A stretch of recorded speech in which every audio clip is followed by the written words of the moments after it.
Hello, everyone. Welcome in. It is Stacking the Box, NFL Week 10. Week 10. My God. I feel like Week 10 actually does start today because the Falcons and Panthers put on a show that, frankly, no one needed to watch. With all due respect to my co-host and resident Falcons fan, Iain MacMillan.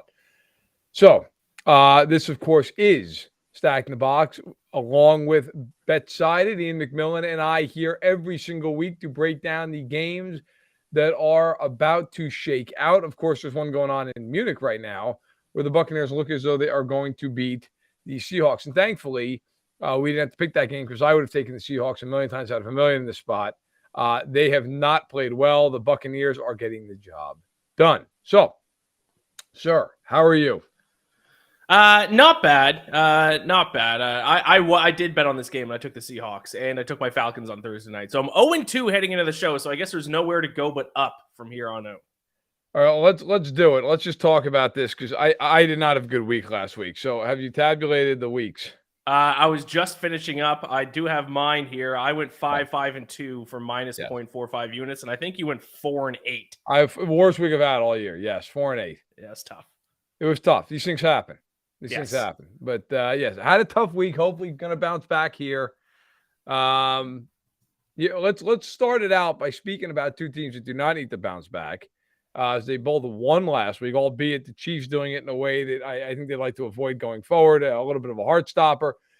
They get another AFC South team coming to Arrowhead Stadium. It is the Jacksonville Jaguars. The Jaguars had a 5-game losing streak. They break back. They win against the Raiders on Sunday in Jacksonville. Came back from down 17-0.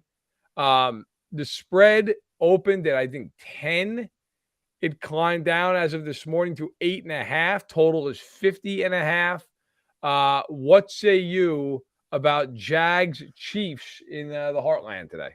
Well, really quick, I need to hear from you. What happened to the Chiefs last Sunday night? Because you know me, I hate the Titans. Now I have to become fans of them. I was on the Chiefs every which way, and they almost blew it and lost the game. Yeah, and they probably should have. You know what? I think that was a combination of a few things. Early in the game, they took a million penalties, which really allowed that game to get sideways on them. They took, and not just penalties, but like major penalties that altered every drive that they were involved in. That was one. I thought Tennessee, you had to know if you were the Chiefs going into this game. Like Tennessee was going to be physical. That's what Tennessee is. That's the way they want to play. The Chiefs looked utterly unprepared for that first half of the game. I also was absolutely on the floor as the Chiefs were playing a too high shell coverage against Malik Willis for half the game. That was interesting. All those things combined, I think, led to what was a very frustrating game if you were a Chiefs fan, even though they won. But yeah, look, I was with you. We both picked the Chiefs to cover a big number. I thought the Chiefs, and when they got up 9-0, I'm like, all right, here it comes. Yes. And then nothing. They just couldn't play football for 2.5 quarters. So, not a great day to bet on the Chiefs. Yeah, so in spite of that, I'm now going to take the Jaguars here. I got them at plus 10. I think it's down to 9.5 now, I think. Down to 8.5. It's down all the way down to 8.5, so there you go. I got them at plus 10 at the opening number here, and I've talked about this on the show before. In order for me to lay double-digit spread, or in this case still, over touchdown spread, I need the stats to heavily favor one side in a lot of areas, and that's not the case. Even though the Jaguars record isn't good this season, still at like 11th in net yards per play. They're pretty good offensively. Their defense has some strengths to it. They're not a bottom 5 team, despite what the record says. So I have no interest in laying these points with the Chiefs, especially because the Chiefs have not been good in covering big spreads. I don't have the exact number in front of me, but it's something like 7-19 against the spread when the spread is bigger than 3 points in favor of the Chiefs, dating back to like November of 2020. So I'll take the points with the Jaguars here and hope they can keep it close. So will I. I'll take the points. And I got a 9.5. So I'll take Jacksonville to cover that. I do think the Chiefs are going to win the game, and it'll be about like a touchdown. 31-23, 31-24. Yeah. Now at 8.5, I don't know that I'd touch it. Maybe I'd leave it alone at 8.5. Excuse me. I think Jacksonville, you're right, is better than people realize, at least offensively. Now, the one thing about this game that would concern me from a Jags better standpoint is I do not know that Jacksonville can stop the Chiefs from throwing the ball in this game. That is the one thing. Yes. They don't have a good pass rush.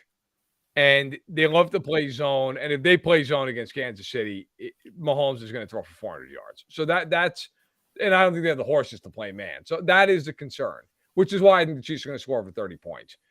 Even if Jacksonville backdoor covers the game, I just think they get there. You know, even if it's like 31-16 or something or 19 and then they score a touchdown real late. The Chiefs have not covered at home all year long. And they have not had an easy game at home all year. Not one. They barely beat the Chargers. They pulled away late. And then the Chargers backdoor covered. They lost to Buffalo in a game they blew late. They had last week's game where it was a disaster all the way through. They had the Raiders game. They're up 17 or down 17-0 before they decided to come back and play football. So I think the Chiefs will win. I do not think it'll be a walk in the park. I think they win. I think they probably pull away some point in the fourth quarter, but I don't think it's going to be a game where you go, oh, that game's over at halftime. But the Chiefs have been weird all year. Who the hell knows? All right. Let's keep rolling through the 1:00 games. We have the Giants and the Texans. The Giants coming off the bye. They're 6-2. They are in the Meadowlands this weekend. The Texans, 1 win all year long. Worst record in the NFL. The Giants, however, only favored by 5.5 points. Total is 41.5. And by the way, should note, it is a lot of cold weather across the league today. In Kansas City, it's 28 degrees. In New York, it is 51 with some wind. I will start us off here. I am taking the Giants minus 5.5. And by the way, Reggie's asking, is L'Jarius Sneed playing? Yes, Reggie, he is.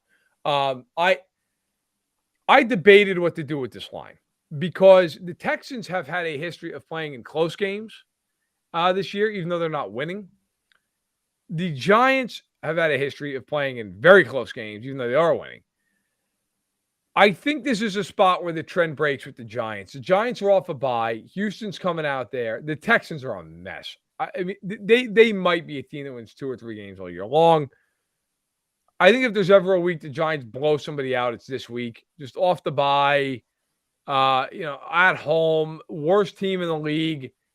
I think the Giants win it by like 10 points. I don't think it's going to be 42-3 or anything. I think it's closer than that, but I think it's 27-17.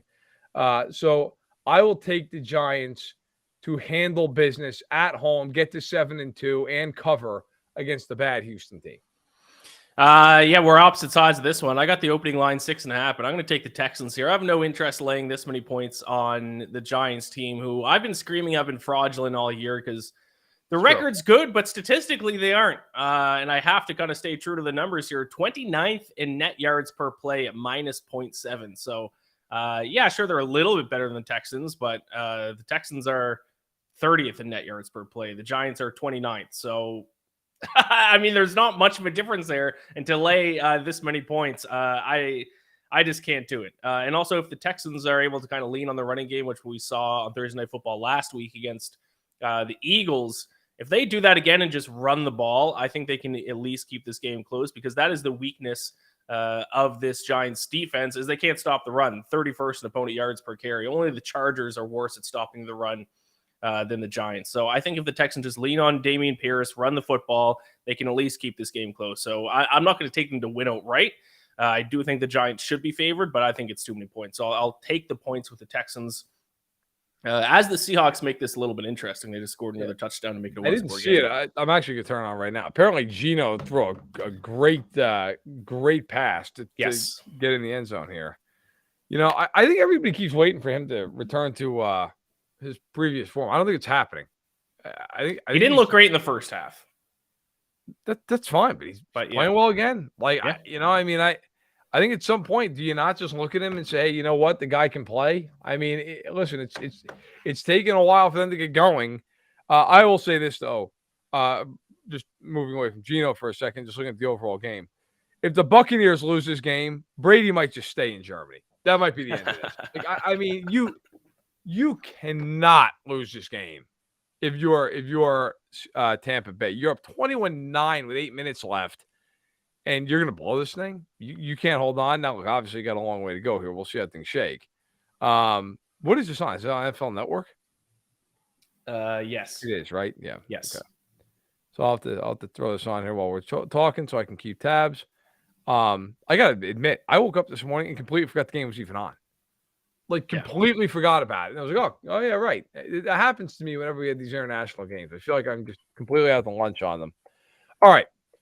That all said, let's keep things rolling here. All right. So next game, Bears and Lions, NFC North matchup. Obviously, two teams that are not really in the race. You and I are going to go the same way here. I don't think we have to spend a ton of time on this game. The Bears 3-6. Justin Fields is playing much better. Detroit has not won a road game since the Clinton administration. The Bears are 3-point favorites. Totals 48.5. You and I share a pick here. Where are you going on this one? Yeah, I'm just going to take the over here. I'm just going to root for the points. It seems weird because I don't remember this ever being the case, but the Bears have kind of turned into like an over team. Like their offense has been great and their defense has been just absolutely trash over each team's last 3 games, dead last in opponent yards per play. Teams are getting 6.8 yards per snap against the Bears defense. Obviously, the Lions defense isn't much better. These might be the 2 worst defenses in the NFL right now facing off. And I think both teams can run the ball successfully too, which especially Chicago has done. Because neither defense can stop the run either. So I think every stat that you look at points to a lot of points being scored in this one. So I'll just sit back and take the over, which is weird talking about the Bears and calling them an over team. Because historically, as long as I've bet on the NFL, it's like, okay, the Bears are playing, take the under. But now, it's especially after last week, it's just like, take the over. It's the opposite. Yeah, it's been weird. You know, it's funny. I needed a quarterback for my fantasy league last week because the guy was on a bye. And I picked up Justin Fields. Like, I'll see how it plays out. Worked out okay. Yep. He's staying in the lineup. He's earned his spot on Team Verderame. So Team Verderame, by the way, 6-3 and rolling. All right. I'm with you, man. Like I said, I took the over. Detroit scores a lot of points. The one thing that doesn't make me a little nervous in this game, Goff in cold weather could be a problem for the over. Yes. I remember I covered a game the year that the Rams went to the Super Bowl with Goff, and they played on Sunday Night Football at Soldier Field, and it was brutal. I mean, even by Chicago, it was freezing cold.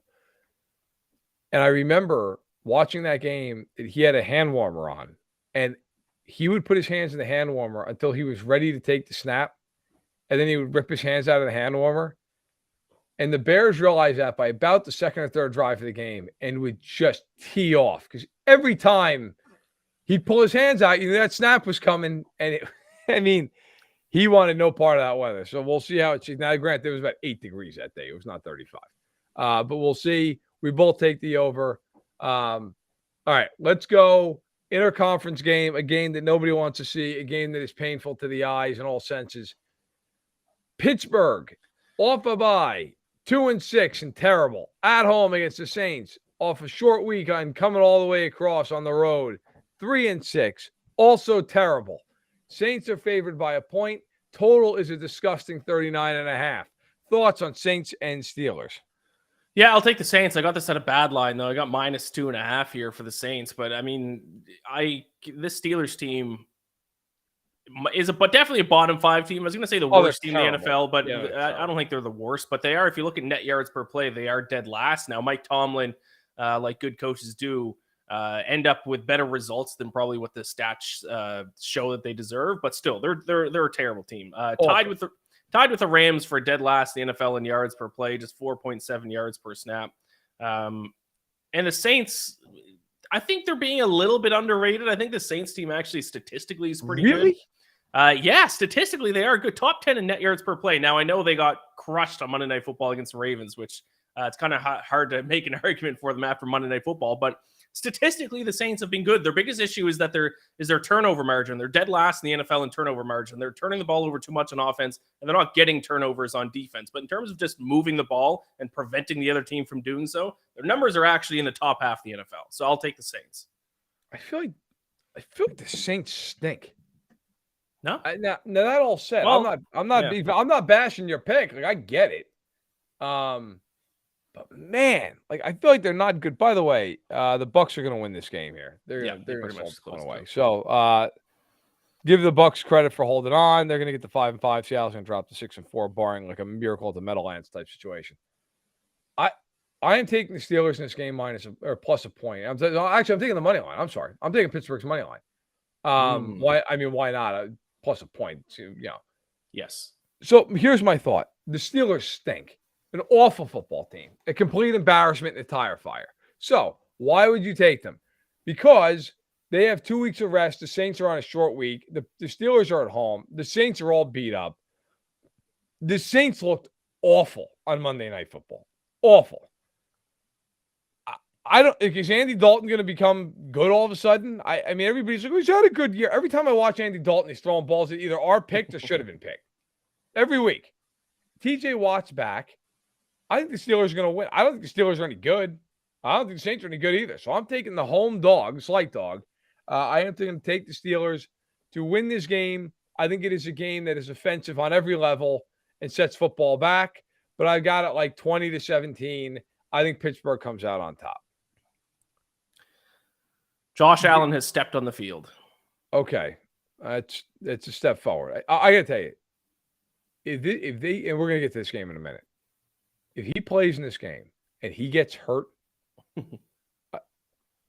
they're gonna need to hide for a long time. I don't know what is going. That is one of the more bizarre situations. Let's go to the AFC East. Let's go to the AFC East. Let's talk about Miami at home against the Browns. This line's actually moved a little toward Cleveland over the course of the week. Total's 49.5. It's a high total. The line, Miami 3.5, which I got to tell you, at home surprises me. It really does. I mean, they're at home. They're clearly the better team. I know the Browns off a bye. I get all that, but still. Jacoby Brissett's still the starter there for a few more weeks. Where do you fall on Miami and Cleveland total 49.5? Well, I think the spread's so small because of their defense. Yeah, their offense can score a million points, but we saw it last week. It's hard to cover a spread when your defense is allowing the other team to score on basically all their possessions. So I've had a theory about this Dolphins team pretty much all season. It didn't work out for me in the first handful of games, but over the past few weeks it has. And that's just bet the over in Dolphins games because you look at the numbers and they're an over better stream. They're second in the NFL in yards per play. They're bottom 5 in opponent yards per play. The Browns defense, which was supposed to be good this year, has also been trash. You look at the Dolphins defense, they're ranked 27th and 29th in third down defense and red zone defense. That's not good. Like this is why teams score on almost all of their possessions against them. I will keep betting overs in Dolphins games until the totals get set in the 50s because I think that's where they should be. I think the total in this game should be like 51.5. So it's a strategy I've stuck with all year. I will keep riding it until I think the sports books adjust to how they should be setting the lines for these games. So I'll take over 48.5. Totally reasonable. I'm taking Miami to cover this spread. I thought about it because I agree with you. Cleveland could keep this game close and make it interesting because Miami can't stop anyone. The flip side of that is I don't know if the Browns can get explosive plays. So I think it might be a game where they run and run and run and run and run. And it just becomes, it's 24-20 or something. I think Miami does win, though. I would take the over if I was going to go one way or the other on the total. Miami's good. Like when Tua plays, they win every week. So, excuse me. I do think they are good. They have played a schedule that you wonder, like, how good are they? But they have found ways. I mean, they played Baltimore, they played Buffalo, and they beat them both. Now, granted, two of the weirder wins you'll ever see, but they won them. So I will roll with Miami to cover here. I think they find a way to get the job done. And by the way, so let's get into the Bills now. We actually have some time. We're a little ahead on the rundown. Do you think they should be playing Allen in this game? I'm not a team doctor. I don't really know the specifics of his elbow or exactly what the issue is. But what I will say, earlier in the week when we thought it was going to be Case Keenum going, I was going to bet on the Bills anyways. I think they're a good enough team that they can beat this Vikings team, despite the Vikings having a really good record. I think their defense is head and shoulders above the Vikings defense. So for that, no, but also at the same time, Bills need to make sure they're winning these games. If they want any shot at the number 1 seed in the AFC, they have to win these games. So maybe you just have to go with your guy. I mean, once again, I don't know what the details of the injury. So sure. Who knows? I will tell you this. You know what? First of all, I think it's a good point. I've said that on every spot I've been on this week. I am not a doctor. I don't know. Right. I don't have the imaging. I've done my best to report on this and to get information on it.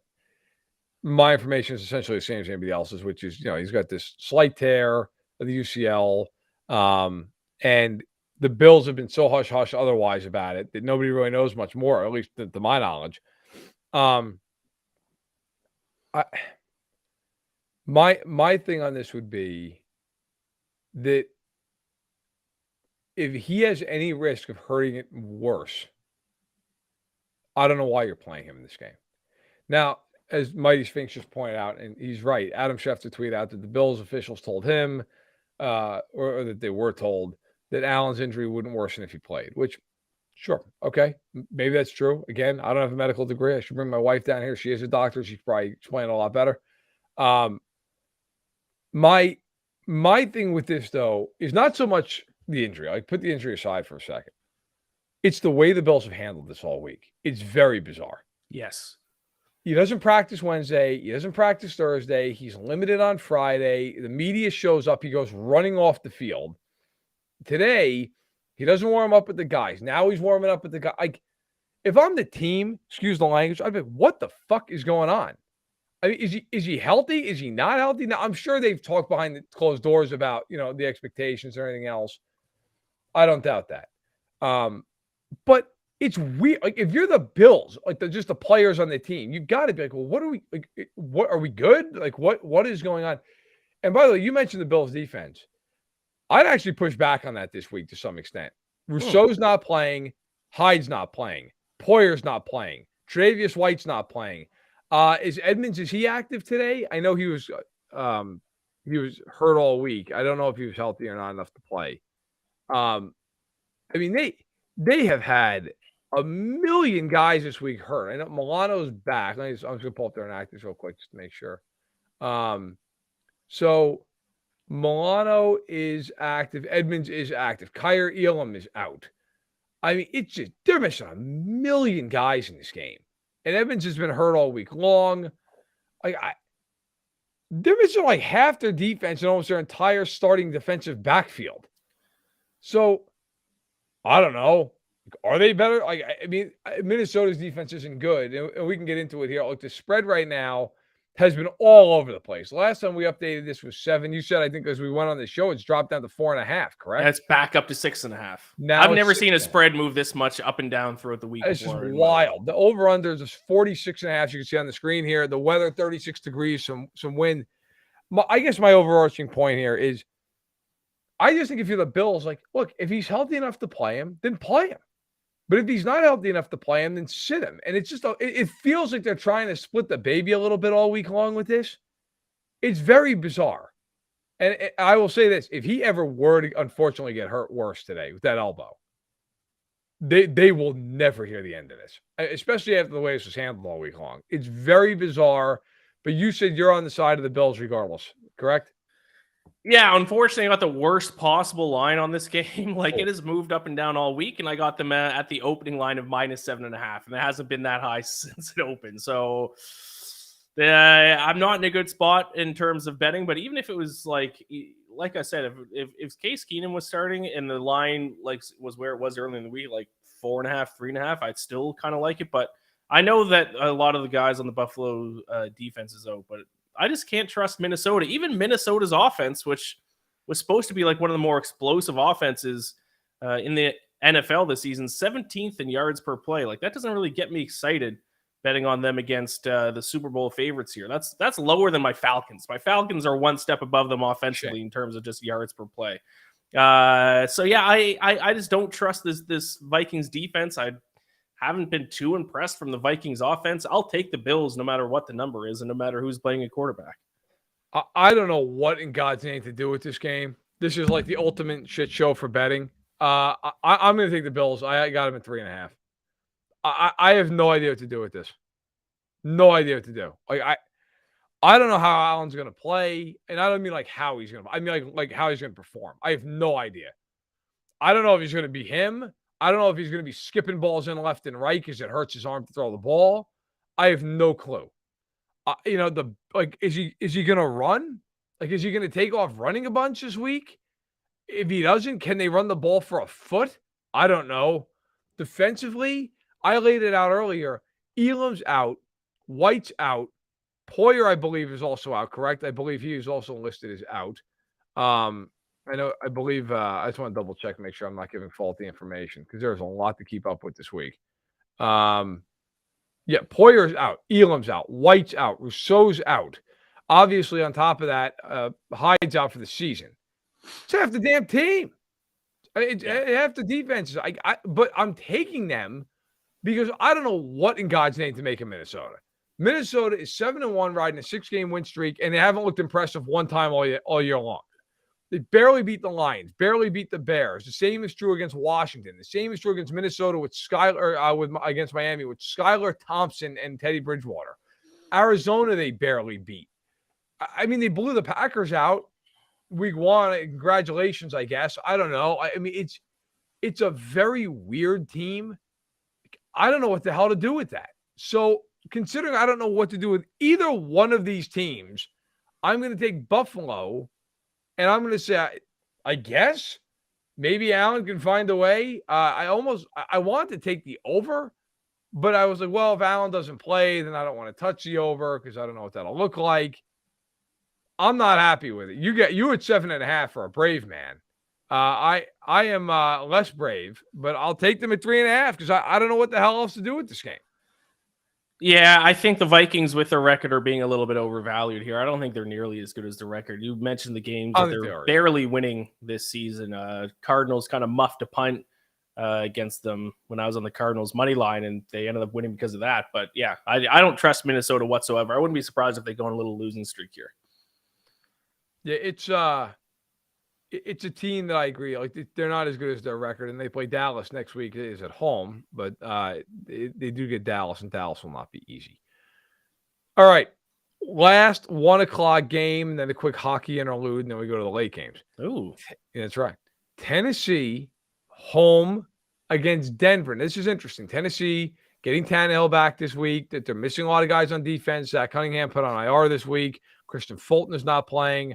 Also, Jeffrey Simmons not playing. Re-injured that ankle against Kansas City. Playing the Broncos. The Broncos are off a bye, 3-5. Now, look, you could give Hackett 2 weeks. You could give Hackett 2 years to get ready for this guy. I don't think it really matters. But they are off a bye. They are, of course, without Bradley Chubb, who they trade away. Justin Simmons is not playing in this game. So beat up on that side of the ball for Denver as well. The line is Tennessee only catching 2.5, only laying 2.5, I should say. Denver's catching 2.5. And the total is just an absolute throw up in your mouth, 39.5. Where are you falling on Denver, Tennessee? Yeah, for the past year and a half, I've been calling Tennessee frauds. I've been hating on Tennessee. I've been betting against them basically every single week, and it continues to not work. Last week was the final straw against the Chiefs. I took Chiefs to cover the spread. I took Chiefs alternate spread minus 19.5. I took Chiefs alternate spread minus 29.5. So I took Derrick Henry under rushing yards. They all lost. So I'm saying this to say, if you can't beat them, join them. So I'm now a Titans fan. I believe in this Titans team. They seem to be blessed by the football gods because stats seem to not matter. They rank in the bottom 5 in every single stat that you want to look at, but yet they continue to, if not win games, at least be in them until the very end. It makes no sense to me. It defies all logic. I don't know what else to say. So for the first time in what feels like a season and a half, I'll bet on the Titans. I'll take them to cover the spread. At least, I mean, Derrick Henry should be able to run against this Broncos defense because they're 27th in opponent yards per carry, I believe. I don't think they've done a great job stopping the run. I guess I'll take the Titans. I will say one good thing that the Titans do really, really well, and it has kind of helped them a lot in these games, and I think it's a sign of how good Mike Vrabel is as a coach. First and third down defense. They are stopping teams on third down. Teams are only converting 28.57% of third downs against them. And now they get to take on an offense and the Broncos, who are, if not last, at least bottom 2 in third down offense, converting only 29.2% of their third downs. So those third down plays are going to be something to watch in this one. But if you can't beat them, join them. So I'm a Titans guy now. I'll take him -2. Wow. That's all it took. It was them losing a close game in Kansas City and a Titans guy now. Yes. All right. I am taking the under in this game, which I don't know if I copied this down wrong or if the line is jumping a field goal because Tannehill's active. I wrote down under 36.5. The line is 39.5. So I don't know whether or not I was just wrong on that, or if the line really did jump a field goal. I don't even give a shit. I'm taking the under in this game. I don't care. 36.5, 39.5, doesn't matter. Yeah, I don't think it was at 36. I think it was 39.5, and I copied it down wrong. So let's work off under 39.5. I have no reason in the world to think Denver can score a point. I know Simmons isn't playing. I know Cunningham's not playing. I don't care. Denver can't score against anybody ever. And if I gotta hear one more person handicap this game, so heck, it's 2 weeks to prepare. They could have 2 decades. He can't coach. I don't care. They're a terrible offensive team. They don't have Javonte Williams. Obviously, they don't have an offense that scares you throwing the ball.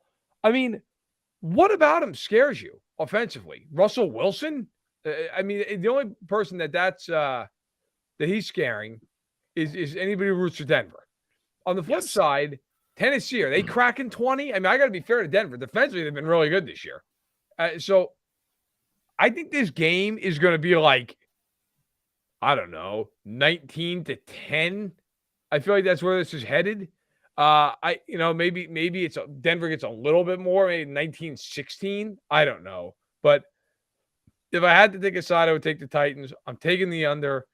Let's keep it at that. Now, before we get into the 4 o'clock games, Luke is coming in hot, saying, "I'm still here, Matt. Let's dance. The Devils are overrated." This has become a running joke now between Luke and I, who is a resident Tampa Bay Lightning fan.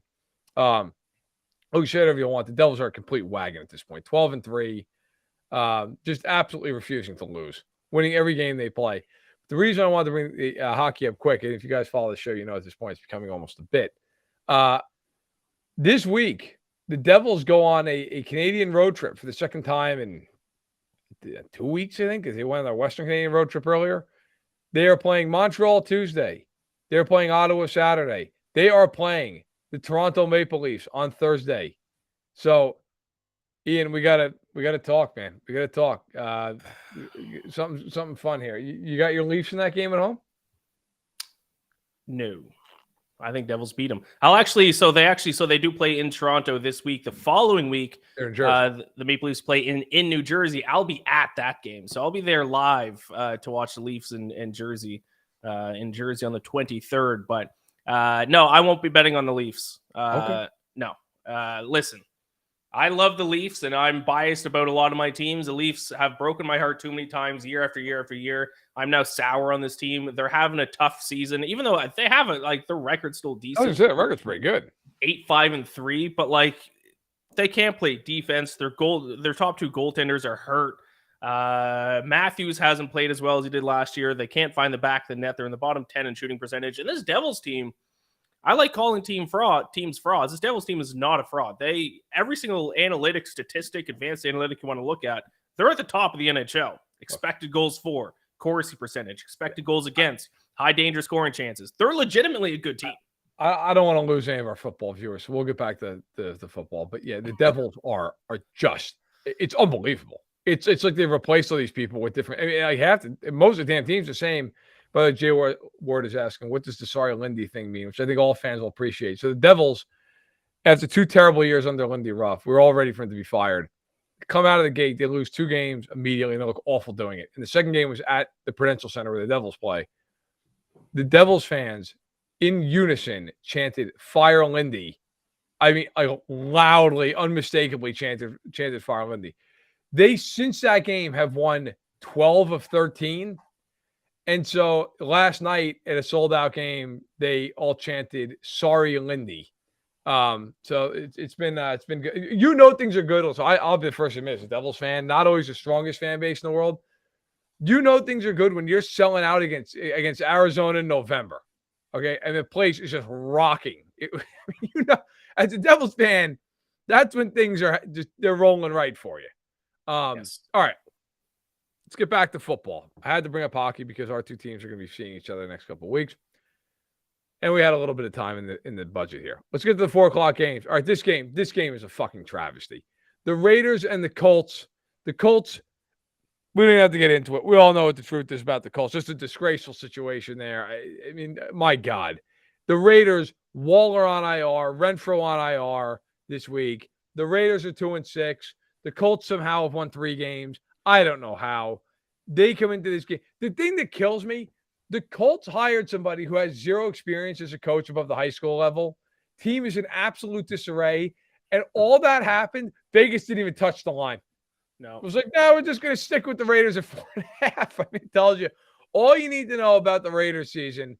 Total's 41.5. How do you fall on what should be an all-time instant classic of a disaster? The line actually came down 1.5 towards the Colts because I got Raiders at -6. And it's down to 4.5. So the line has actually moved in favor of the Colts. I have no idea. I took the Raiders -6 because, like, how can you bet on the Colts? Like, for me to bet on a team, I don't just like bet based on gut feeling. I have to have numbers or a reason to back it up, and I just don't see what reason you back the Colts. You could talk about the Raiders' defense being one of the worst in the NFL, but the Colts' offense has been one of the worst in the end. Last week, was it 2 yards per play they gained against the Patriots last week? It wasn't good. And now they brought in Jeff Saturday in one of the weirdest coach hirings in NFL history. Like, I just don't know why or how you could bet on the Colts in this spot. So I guess I'll just take the Raiders. I don't really have too much else to say about it. Yeah. What reason would you have to bet on the Colts? They think the Raiders are just a total tire fire. That's it. There's no other reason. I thought about this game for about 5 minutes. So I have no idea. Like, I would immediately, my inclination was the Raiders. But then I was like, it's the Raiders. If there's any team that will find just some comical way to lose this thing, it's the Raiders. But the Colts stink so bad, I can't possibly take the Colts here. No, you can't do it. They got a guy named Parks calling the plays who was like cutting up game film a week ago. I can't get there. So I took the under at 42.5. Okay. I like that. You know what? The Colts can't score a point. Like, the Colts can't score. The Raiders have no Renfro, no Waller. Their defense is halfway decent. And they're going to be the side less affected by everything going on. So I'm just going to take a game I think is awful. Awful. I think it's one of these games where it's like, I don't know, 20-16. I don't even know if it gets to that. Maybe it's 17-12. Like, it's just a brutal football game. So I'm rolling with the under. I can't take either one of these teams. I just can't. I think they're both terrible. They're both embarrassing. They're horribly coached. Give me just a real low-scoring game. I think that's where I've got to go on this one. I agree. I don't know. Who'd you say he's calling plays for the Colts? Parks Frazier. Yep. Okay. There you go. I was wondering if Jeff Saturday was going to call plays or not, but okay. Now, next game here, 425, Rams, Cardinals, Rams at home in SoFi. Yes. Rams laying a field goal. Total's 38.5. Do we know who the hell's playing quarterback in this game? I think it's just based on the line movement. I think it's Stafford because it came down to 1.5 and now it's back up to 3. Is Murray playing? Like, what the hell is going on? Like, no one seems to know who's playing quarterback in this game. You know what? Who cares? Give me the Rams. I got them by 1.5. The Cardinals are a tire fire. Yes. Good job, by the way, extending Kingsbury and Murray. That's going great. Who could have seen that coming? The entire league. I remember I was in Indianapolis when they extended Kingsbury. And I can tell you unequivocally, without using names in this, I was in a bar with about, I don't know, 300 NFL people at the time. Probably had fun conversations, just quick chats, 40, 50 people. Every person I spoke to, man or woman, that kind of came up that they extended Kingsbury. And it was met with like laughter. It was just like, why in the world did you do that? And then the Murray thing happened, and there's a homework clause, and you're like, oh, this isn't going to end well. Give me the Rams at 1.5. They're both bad. The Rams are better. I have no reason to pick the Cardinals in this game. Yeah, same here. Yeah, the Cardinals. I mean, both these teams stink this year, but the Cardinals are worse, I think. 23rd and third down offense, 28th and third down defense. So their third down metrics are terrible. I don't know. These teams stink. I'm taking the Rams. Oh, who is playing quarterback, though? I've tried to look it up. Neither one of them, apparently. So it's going to be backup Palooza in LA because according to Ian Rappaport, it's 6 hours ago. I was asleep, so I don't feel too bad about missing this. Stafford with a concussion, Murray with a hamstring, unlikely to go. Per Ian Rappaport. Who's the Cardinals backup? Does it even matter? I don't know. Trace McSorley, I think. Yeah, I think that sounds right. Trace McSorley. I mean, good. Have fun watching that game. It's Colt McCoy. Colt McCoy's their second string. And then Trace McSorley. It's right. It is Colt McCoy rides again. My God, how old is he? Yeah, I'll take the Rams. Yeah, I've seen enough. Oh my God, Colt McCoy's 36 years old. Oh my God, Shadow Colt McCoy. Good for him, man. Hey, long career, right? I mean, give him credit. But oh God, all right. Josh Allen is officially starting, apparently. By the way. Yeah, I figured as much. And then John Wolford getting the start for the Rams. Woof. Okay. That game. This late afternoon slate, not great. Just those two games. All right.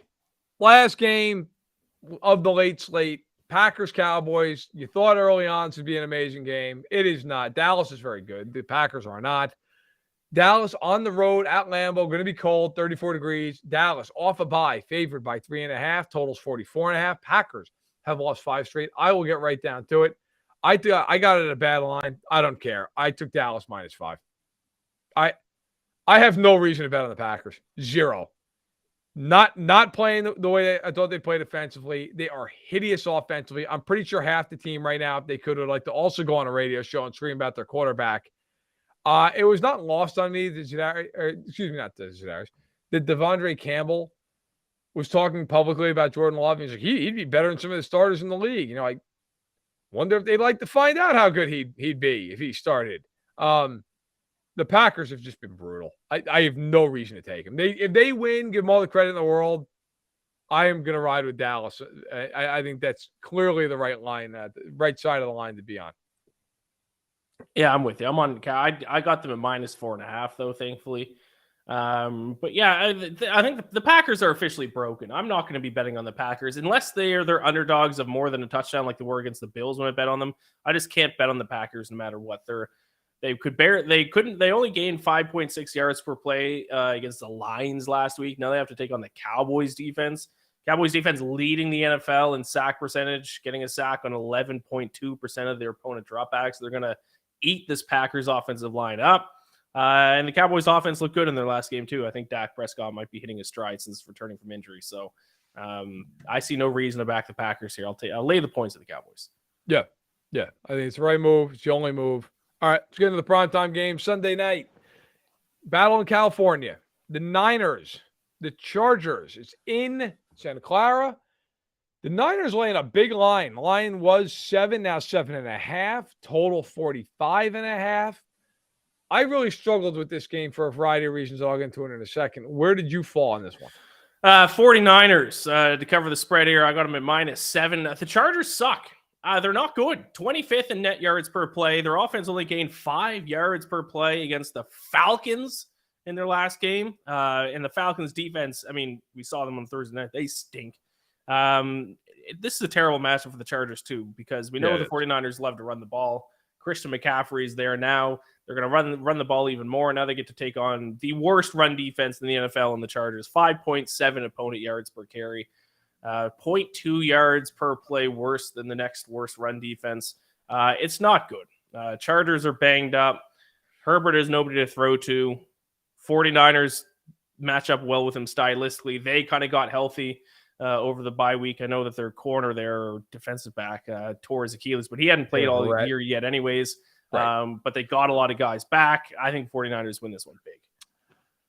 I debated briefly because I'm like, the Chargers, they're that team that they'll somehow find a way to win tonight. It's some nonsense effort. There's some crap play on Garoppolo throws a pick six. I can't do it. I just can't get there with the Chargers. I took the Niners. I took them at 7 as well. The Niners might, I'm not even exaggerating. They might rush for 300 yards tonight. But they might honestly got to line up and run them over for 300 yards.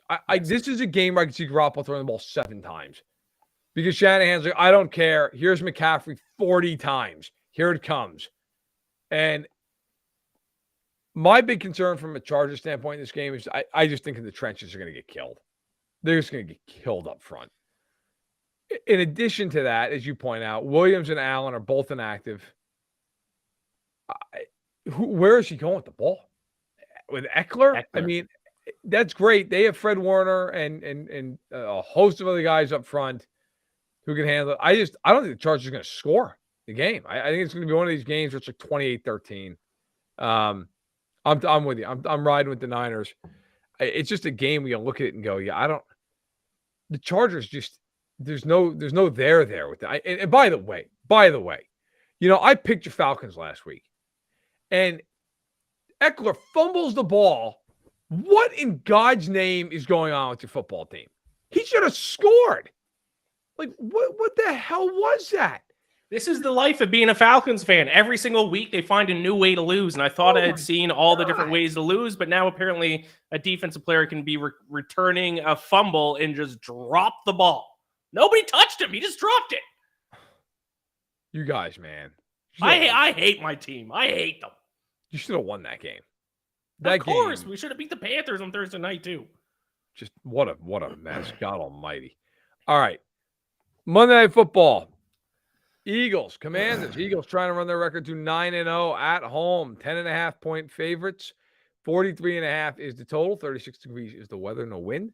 Look, I'll start because we're both on the same side of the thing here.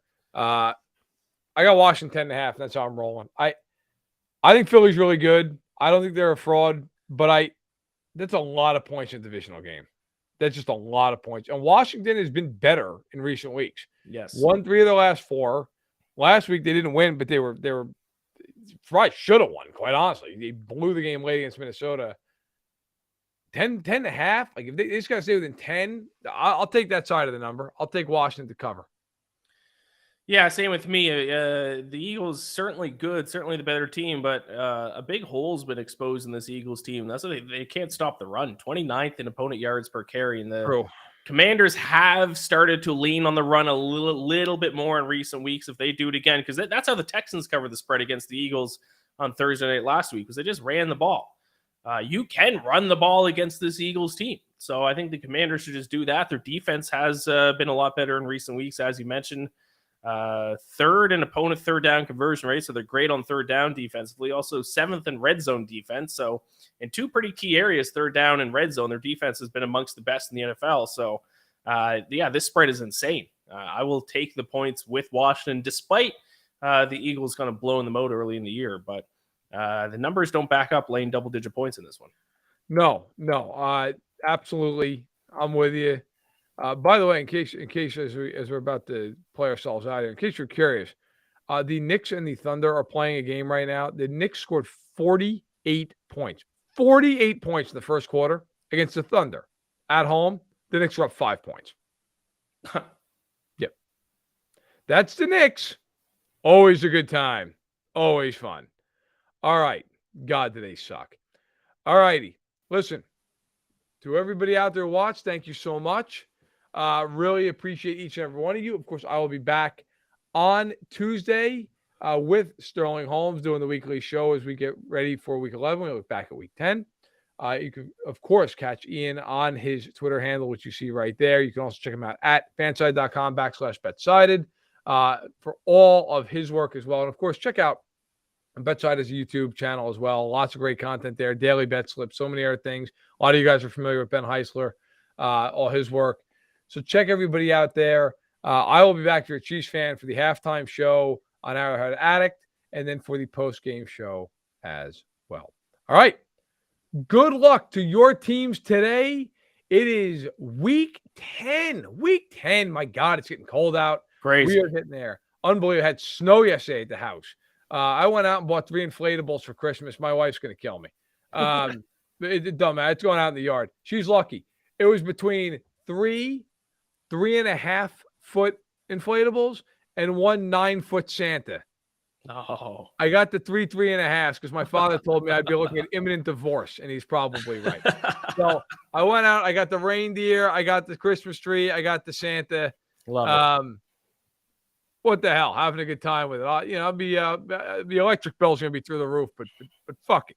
All right, listen, everybody, enjoy your Sunday. Good luck to you, and we'll talk to you again next week.